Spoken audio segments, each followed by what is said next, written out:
vais vous laisser partir, mais vos enfants vont rester. Oh. Comment moi je vais sortir et mes enfants vont rester? C'est comme si, donc je vais partir et mes enfants vont rester. Ça nous parle beaucoup aujourd'hui. Pour des familles qui ont la grâce d'avoir des enfants, c'est une grâce aujourd'hui de savoir que tu ne peux pas aller au-delà et laisser tes enfants ne pas suivre. Si tu as la possibilité d'amener tes enfants, le réveil doit commencer par toi, ta maison, tu les amènes. Alléluia! Tu les amènes au Seigneur. Oh, non, je ne peux pas venir le mercredi à l'église parce que les enfants... Mais ce n'est qu'un seul jour, une seule soirée dans la semaine. Une seule soirée. Parce que les vendredis, samedi, les enfants n'étudient pas. Oui ou non? Le samedi, d'habitude, ils n'étudient pas. Mais une seule soirée. Là où il y a le réveil, chers amis, je ne sais pas si vous avez déjà vécu une église où il y a le réveil. Vous allez voir ce qui se passe. Vous n'avez plus le temps pour vous-même.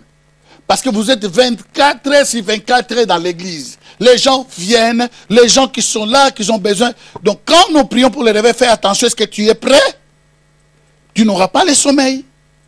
Moi j'ai visité une église qui avait le réveil à Toronto Airport, mais il fallait voir. Des familles qui venaient parce que chacun voulait que ses enfants soient bénis. Alléluia. Et tout le monde, quand il partait à l'église, il allait avec toute sa famille.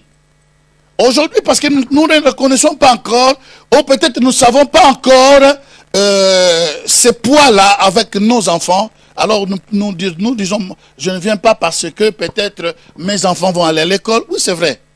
Peut-être ils ont des examens, c'est vrai. Mais pense un peu. Celui qui donne la force aux enfants, celui qui les protège dans cette école-là où on met avant tout ce qui peut empêcher les réveils.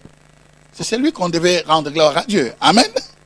Alors, restons sur notre plan. Alors, il a commencé à marchander.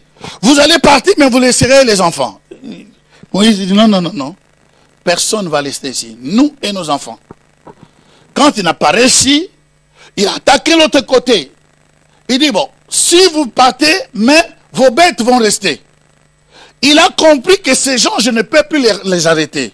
Le diable sait quand quelqu'un est déterminé, il ne sait qu'il ne pourra plus l'arrêter. Parce qu'il n'a pas le pouvoir sur la volonté d'une personne. Même Dieu te laisse au-delà de ta volonté de faire ce que toi tu veux. Dieu ne t'oblige pas et ne laissera même pas le diable de t'obliger. Alléluia.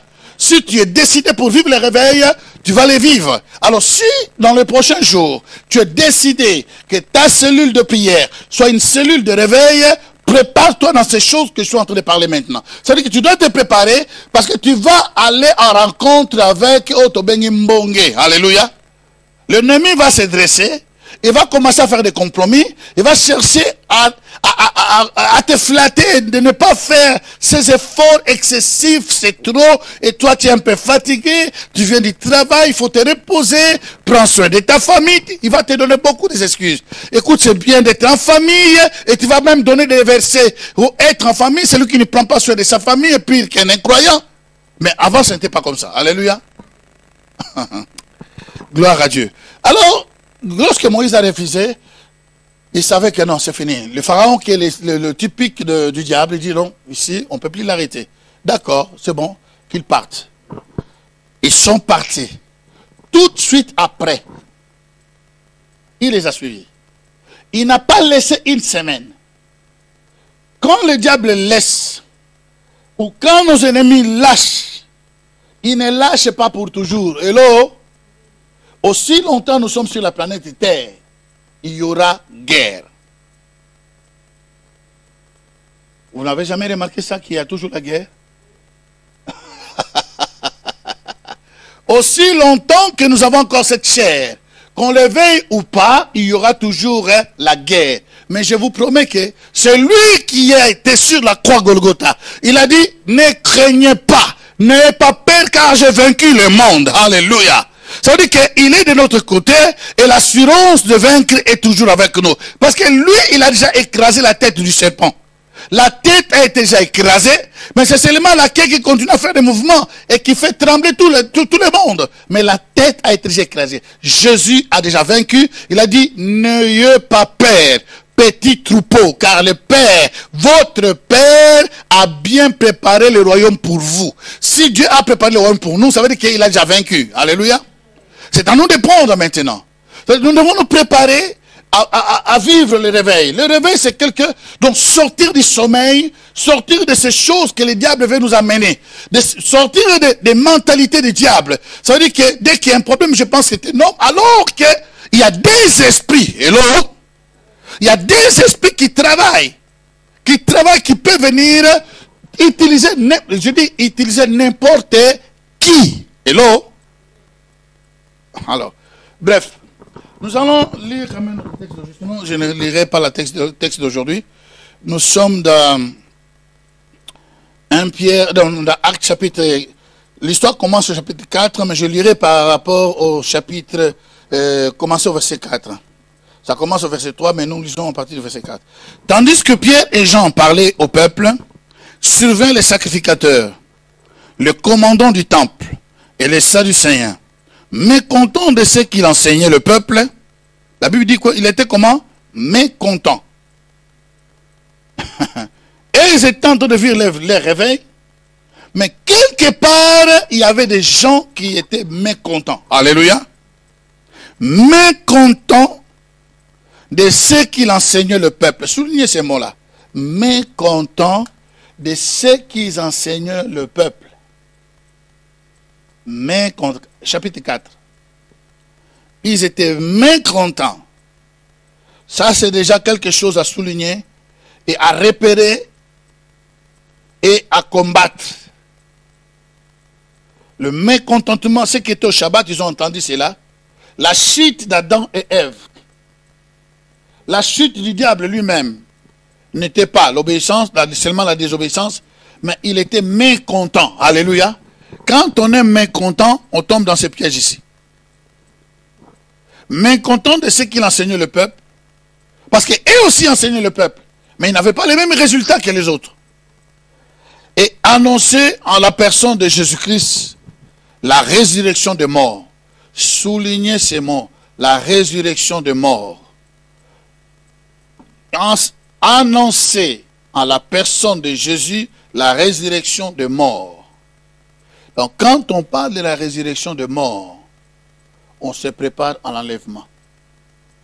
Voilà le message qui a bouleversé, le message qui a amené le réveil, le message qui dans ce temps-là, a marqué quelque chose qui a troublé les gens.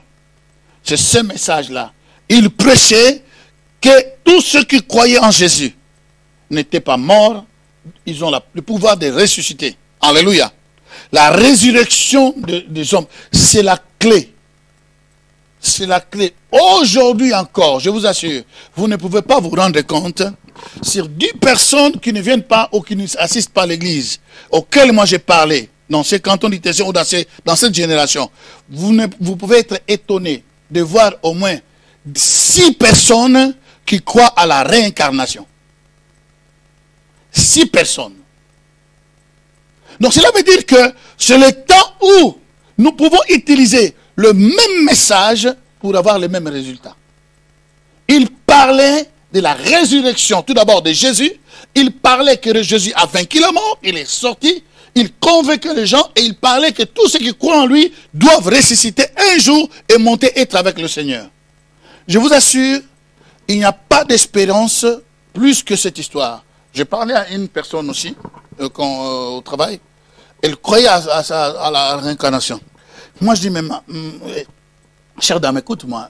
C'est bien que tu crois à la réincarnation. C'est bien, il n'y a pas de problème.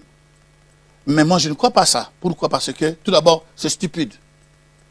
Toi, tu meurs aujourd'hui. Tu vas te renaître comme une mouche, ou un cheval, ou un chien. Et tu acceptes ça. Donc, tu acceptes ça tranquillement. Ou peut-être tu es là, quelqu'un on a dit qu'il est là à la troisième fois qu'il vient sur la terre, et c'est sa dernière fois. Mais quelle est cette folie?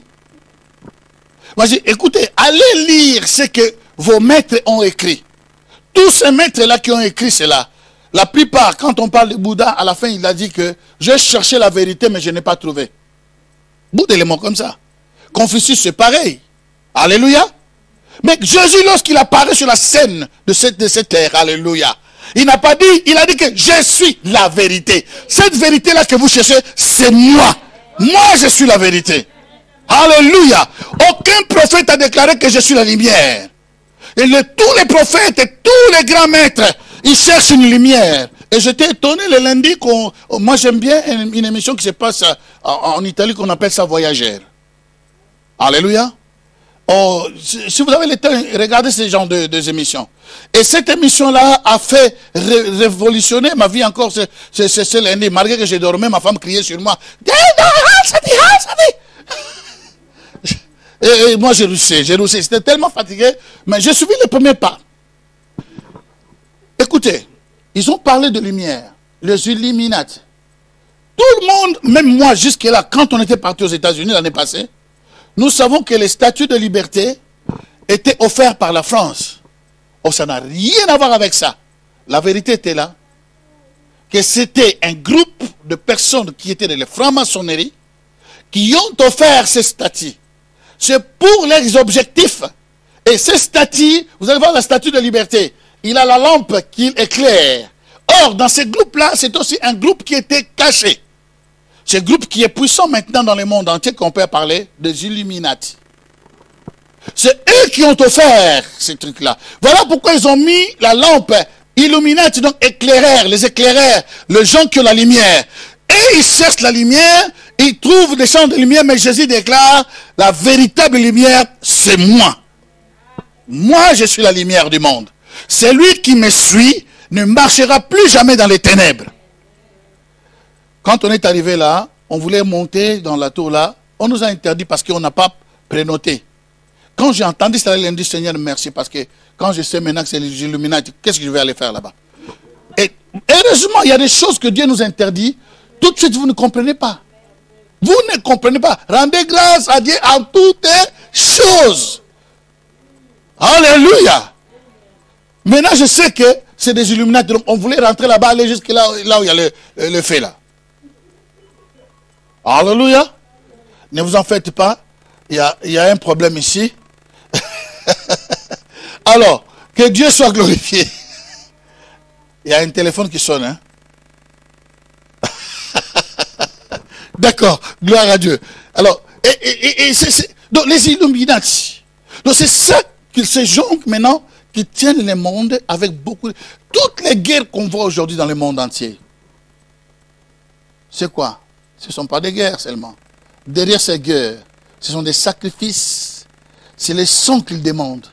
Ils ont besoin de ces sangs pour les sacrifices. Mais peu importe. Notre Seigneur retourne très bientôt. Ceux qui sont de Dieu ne seront jamais touchés. Alléluia. Gloire à Dieu. Alors on continue. Et la Bible dit que le peuple, on lit d'abord, puis sinon on ne va pas lire ça. Il dit la résurrection. Donc il faut qu'on prie, c'est presque la résurrection. Donc on va se concentrer là et prier pour ces messages clairs dans nos cellules pour expérimenter aussi ce qu'ils ont expérimenté. Donc on est sur la résurrection de Christ, la résurrection des morts, et nous ajoutons, parce qu'à leur époque, il n'y avait pas encore cet enlèvement. Donc dans notre époque maintenant, donc après les actes, nous croyons à cet enlèvement que Christ viendra pour prendre son église. Donc nous pouvons appuyer sur cela. Et cette dame auquel je parlais était, comment dire, avait peur. Elle dit, tu as raison. Tu as raison, tu as raison. Je crois que toi tu as raison. Ça n'a pas de sens de mourir, de naître comme ça. Tu as raison. Mais Dieu sait que c'est un jour, tous ces gens-là peuvent accepter Jésus. Avec nous ou sans nous, mais l'essentiel qu'ils acceptent Jésus. Parce qu'ils ont déjà écouté. Cependant, beaucoup de ceux qui avaient entendu la parole crurent au nombre, pendant que tous ceux qui avaient entendu la parole puissent prier. Excusez-moi, je devais arrêter ça. Je m'excuse. Hein. Alors, tous ceux qui avaient entendu la parole de Dieu, voilà, c'est arrêté. Beaucoup de ceux qui avaient entendu la parole crurent, et le nombre des hommes s'éleva à environ 5000. Le lendemain, les chefs du peuple, les anciens, les scribes, s'assemblèrent à Jérusalem avec Anne, les souverains sacrificateurs, Caïphe, Jean, Alexandre et tous ceux qui étaient de la race de principaux sacrificateurs, ils les furent placés au milieu d'eux, Pierre et Jean, et leur demandèrent, par quel pouvoir ou au nom de qui avez-vous fait cela? Alors Pierre, rempli du Saint-Esprit, leur dit, chef du peuple et ancien d'Israël, puisque nous sommes interrogés aujourd'hui sur un bienfait accordé à un homme malade, soulignez cela, un bienfait accordé à un homme malade. Un bienfait accordé à un homme malade. Je pense que pendant que je lis, j'explique aussi. Alléluia. Dans les temps de réveil que toi tu peux passer, individuellement, personnellement, les temps de réveil que tu peux passer dans ta cellule, que Dieu te permettra de vivre, sache-le que tout le bien que tu feras ne sera pas aussi tout le bien que les hommes voudront. Hello? Tu peux aider les personnes comme toi tu veux. Tu peux guérir un malade comme ça, comme eux. Parce qu'ils vivaient le réveil. Alléluia. Ils ont guéri une personne qui était toujours là extropiée. Mais maintenant, ils sont arrêtés à cause de cela. Donc, ne pleurez pas et ne pleurons pas parce que ces choses risquent de venir. Reconnaissons cela et détruisons cela. Alléluia. Nous allons reconnaître que tout le bien que je peux faire pendant mon temps de réveil, l'ennemi va se dresser pour m'amener dans la confusion. Pourquoi? Parce qu'il ne veut pas que tu continues à faire encore de bonnes choses. Hello? Peut-être tu payes le prix dans le jeûne et les prières. Mais le résultat de cela, il y a des guérisons. Il y aura des guérisons dans ta cellule. Il y aura des gens qui sont sauvés. Ou beaucoup de personnes qui peuvent visiter. On va t'accuser même que tu es devenu magicienne ou magicien. On va dire que tu as pris le fétiche. Là, fais attention même de voyager. Tu voyages, tu vas en France, tu dis, banda kene na France. Banda zonga kia wa aye na kiss. Donc, vous voyez pas quand tu fais rentrer la main dans la poche là, il bouge. Oh, ndeko. Alléluia. Est-ce que c'est seulement le diable qui fait ou Dieu ne peut pas faire? Comment on peut limiter Dieu? C'est comme si le diable est plus grand que Dieu. Lorsque quelqu'un reconnaît qu'il est de Dieu, il marche avec Dieu, il peut vivre son réveil. Et lorsqu'il vit son réveil, il vit son temps, Dieu peut l'utiliser. Ici, on ne parle pas, je peux anticiper cela, on ne parle pas des gens qui ont fait l'école biblique. Hello? Ne pensez pas que l'école biblique, c'est ça qui fera de toi avoir le succès. Parce que ici, la véritable école biblique, c'était le Saint-Esprit. Parce que la Bible dit, quand nous lisons en bas, ils ont reconnu Pierre comme des gens sans instruction. Wow. Pierre et Jean, les gens comme sans instruction. Donc les gens qui n'ont jamais étudié, les gens qui connaissaient comme pécheurs, les gens qui connaissaient qu'ils avaient échoué dans leur vie. Donc voilà pourquoi beaucoup de gens pensent que comme nous prions, nous avons échoué dans le monde. On n'a plus rien à faire dans le monde. Voilà, nous venons maintenant dans le Seigneur. On va se réfugier. Donc, il y a plus rien dans le monde pour nous. Non. Nous avons compris que le monde ne peut rien nous faire du bon. Nous avons compris que lui, il a les paroles de vie. Nous avons compris que lui est notre vie. Il est notre succès. Il est notre force. Il est notre joie. Il est notre assurance. Il est notre boussole dans les déserts de cette terre. C'est lui seul qui peut nous conduire. Voilà pourquoi nous sommes là. Nous sommes dans un endroit ou dans une terre sécurisée. Alléluia. Par contre, lorsque tu vis ton réveil, il y aura toujours quelque chose qui va te pousser à croire que ce que tu vis, ce n'est pas ça. Il faut abandonner ça. Si tu ne reconnais pas ça, tu vas faire naufrage. Alléluia. Donc on doit reconnaître, il y a quelque chose. Mais tu t'assois, tu dis, mais ce que je fais du bien. Qu'est-ce que je fais du mal dans ça? Bon, si je fais du bien, pourquoi le retour est tellement mal comme ça? Alors si le retour est mal, c'est qu'il y a quelque chose qui veut m'empêcher de ne pas continuer à faire le bien. Oui ou non? Qu'est-ce que la Bible dit? De continuer toujours à faire quoi? Le bien. Et là, vous êtes là? De continuer à faire le bien. De surmonter le mal par le bien. Alors, comment moi je fais le bien? Et que ce qui me retourne, ça me retourne une guerre, je ne sais pas comment, des choses qu'on ne comprend ni queue ni tête. Oh, alors je comprends, il y a quelque chose qui veut m'empêcher de ne pas faire ce que je fais. Voilà pourquoi beaucoup de personnes peuvent dire que j'ai tellement aidé les personnes, je n'aiderai plus personne. Vous avez jamais entendu des paroles comme ça? J'ai tellement aidé, mais j'ai toujours reçu des bottes. De les bottes en italien, ça veut dire des coups. Donc je suis fatigué, je ne ferai plus jamais. Il y a des gens qui peuvent prendre ces décisions et l'accomplir. Mais il y a certaines natures, tu peux prendre ça, tu n'arriveras pas. Parce que ta nature, dans ton cœur, il y a l'agneau. Et dans l'agneau, il n'y a pas le renard. Le renard peut prendre la décision et rester. Parce qu'il est carnivore. Il doit rester comme ça. Mais un agneau ne pourra jamais rester comme ça. Alléluia. Parce que son cœur est tellement tendre. Obligatoirement, il doit plier et retourner à sa nature. Alléluia. Il dit non, non pas ma volonté, mais ta volonté à toi. Ça, c'est l'agneau. Et ceux qui ont le cœur de l'agneau diront, Seigneur, ça, je ne le ferai jamais. Mais, pas moi, mais ce que toi tu veux. Je me plie et je le fais. Même si c'est contre courant, même si c'est contre ma volonté, même si c'est contre mes principes, mais parce que c'est toi qui l'as dit.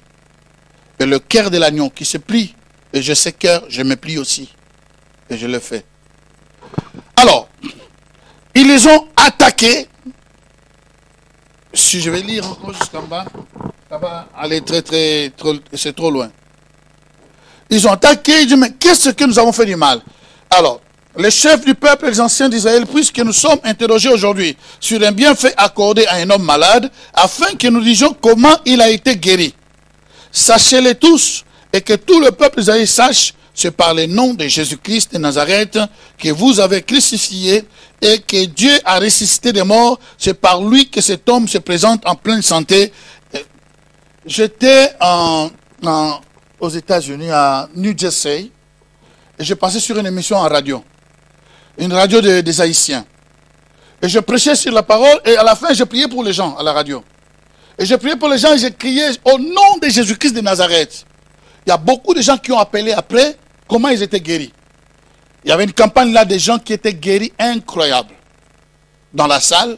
Et à la radio, d'autres étaient touchés. Mais une personne qui s'est fâchée complètement. Il a même discuté avec le propriétaire de la radio. Il appelle et dit, mais ce monsieur-là qui prêche au nom de Jésus-Christ de Nazareth, ces choses-là, ça ne se dit pas. Chers amis, ils ont fait, parce que le pasteur ne m'a pas laissé, c'est lui-même qui l'a pris, ils ont fait presque 15 minutes. Il change de parole. 15 c'est trop. 5 minutes, 15 c'est exagéré. 5 minutes. À un certain moment, le pasteur a dit non, on arrête. Il dit, monsieur, je suis désolé. Les autres sont en train d'appeler pour dire que le nom là de Jésus-Christ de Nazareth les a guéris.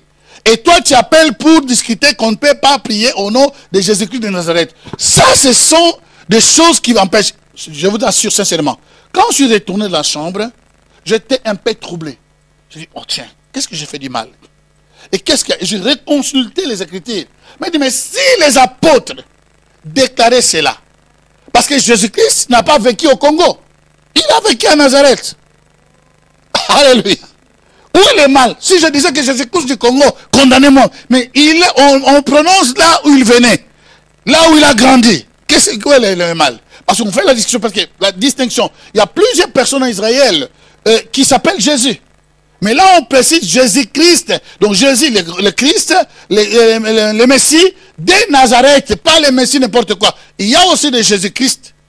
Mais ici, on précise de Nazareth. Quand on précise de Nazareth, à Nazareth, l'Israël connaissait un seul Jésus-Christ. Alléluia. Donc, il y a des choses dans ton réveil qui peuvent t'empêcher à ne pas continuer à faire le bien, à ne pas continuer à prier pour les gens. Moi, je te dis, continue à prier pour les gens. Dans ta cellule, et petit à petit, tu vas expérimenter le réveil, petit à petit, tu vas expérimenter les guérisons, et Dieu sera avec toi. Mais si nous, on cède, là, je dois aller commencer à conclure, parce que si on continue à lire ici, on ne va pas s'en sortir. Si on cède, quelles que soient les promesses, écoutez-moi très très bien maintenant, quelles que soient les promesses de Dieu, nous passons à côté. Hello? Dieu peut te promettre. Dieu m'a donné beaucoup de promesses à moi-même. Tu vas te retourner en Suisse.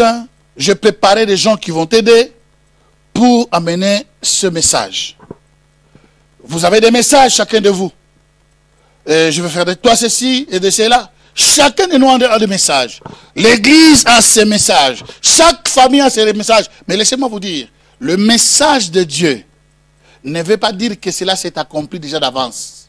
Cela s'accomplirait que lorsque nous marchons dans ces messages. Lorsque nous faisons, qu'est-ce que Dieu dit dans ces messages? Et qu'est-ce que Dieu dit? Dieu veut que les âmes soient sauvées. Alléluia. L'importance de Dieu, tout ce qu'on peut faire, tout ce qu'on peut dire aujourd'hui, tout ce qu'on peut faire dans le monde entier, les conférences, les shabbats, de tout. Mais c'est que Dieu attend de nous que les gens soient sauvés. Alors, pour que les gens soient sauvés, on doit être attentif parce qu'on a des ennemis qui veulent nous empêcher de rentrer à notre destinée. Notre destinée, c'est que nous étions sauvés pour sauver les autres. Alors, Israël, sortant de l'Égypte, il n'avait que 11 jours pour rentrer à Canaan, la terre promise. Vous vous rendez compte? Marcher avec les chevaux, marcher avec les enfants, dans toute la lenteur, dans tout l'état de aisement, je ne sais pas si on peut le dire. Il ne devait faire que 11 jours. Question, ils sont rentrés? Est-ce qu'ils sont rentrés? Pourquoi? Ah, quelqu'un a repéré. Alléluia. Alléluia. Le mécontentement, ce qu'on a appris à Shabbat, je vous dis sincèrement, Dieu m'a tant parlé. Lorsque je préparais ça, je n'avais même pas vu le mécontentement. Je viens le voir ici devant là. Dieu est grand. Alléluia. Le mécontentement a fait que, pas Dieu, c'est nous qui vont bloquer les mécontentements au milieu de nous. Les mécontentements dans les cellules que vous allez former. Les mécontentements dans chaque foyer. Les mécontentements dans les relations vont faire en sorte que Dieu dira, basta, il n'y a plus de promesses et cela ne se fera pas. Pendant ce temps-là, Dieu choisit d'autres personnes ou d'autres mouvements. C'est comme ça qu'il a toujours agi. Les catholiques croyaient maintenir la vérité. Alors Dieu sort par le protestantisme. Les protestantistes, ils ont commencé, ils sont allés, ils ont à un certain moment, ils pensaient s'approprier de Dieu. On ne peut pas s'approprier de Dieu. Dieu n'est pas le nôtre. Dieu est pour tout le monde. Pour nous qui sommes ici, même pour les païens qui sont encore dans le monde. Pour les personnes qui font du mal encore. Les personnes qui, à ce moment où nous parlons, sont en train de sortir dans les hôtels avec les hommes, avec les femmes. Dieu est pour tout le monde. Alléluia. Donc, la Bible nous dit clairement, ces gens ne sont pas entrés à cause du mécontentement. Donc, nous devons repérer ces choses. Quand nous commençons à voir le mécontentement, il faut attaquer les démons de mécontentement, pas les personnes. Il faut que ces démons-là disparaissent parce que aussi longtemps, les mécontentements, ça veut dire qu'oublier les promesses de Dieu. Oublier, nous passons à côté. Donc, peu importe l'explication, oh, celui-là, il m'a fait ceci, celle-là m'a fait ceci, ça, c'est nous. Mais Dieu voit qu'il y a déjà ces mécontentements qui empêchent mon peuple d'hériter leurs promesses. Le mécontentement. Et puis, de céder aux pressions du diable. Il peut utiliser la politique. Je ne vous dirai pas des lettres que moi j'ai reçues ces derniers temps. Je ne vous dirai pas. J'ai regardé une lettre dernièrement, j'ai dit, mais Seigneur, comment cette personne, on est très bien, peut m'écrire une lettre comme ça? Comment? Donc tu n'arrives pas à comprendre. Donc quand je méditais, je dis, ah, je comprends. Ça, c'est pour m'empêcher de ne pas faire le bien. Hello? Mais moi, je continuerai à faire le bien. Dis à ton frère et ta sœur, continue à faire le bien. Alléluia. Alléluia. On va s'arrêter aujourd'hui, c'est parce que c'est déjà tard. Donc aujourd'hui, on a pris juste le mécontentement. Et puis, ne cédez pas à la pression du diable. Il peut utiliser les hommes politiques. Il peut utiliser les gens qui ont une position pour influencer. Il peut utiliser aussi des personnes normales pour t'empêcher les biens que tu fais qu'ils ne le fassent pas. C'est dès là, basta pour aujourd'hui. Et nous allons continuer la prochaine fois. Que Dieu nous aide. Disons